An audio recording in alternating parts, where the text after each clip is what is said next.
এক এক করে আমরা সবাই গাড়িতে উঠছি। তবে আমরা কোথায় যাচ্ছি তোমরা কি জানো?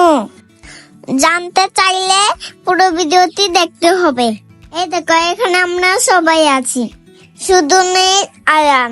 আজকে আয়ান আর লিজা খালামণি থাকলেও অনেক মজা হতো। সাথে মুন্নি খালামণিকেও অনেক মিস করেছি।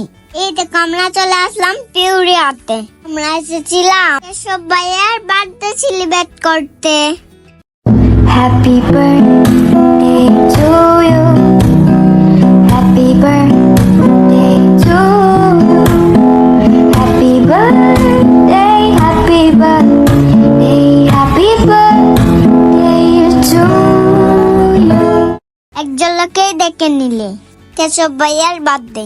অনেক অনেক হ্যাপি বার্থডে ভাইয়া, ভালো থাকো, সুস্থ থাকো। আর মৃত্তিকা খালামণি আমাদেরকে ইনভাইট করার জন্য, ওকে অনেক অনেক থ্যাংক ইউ।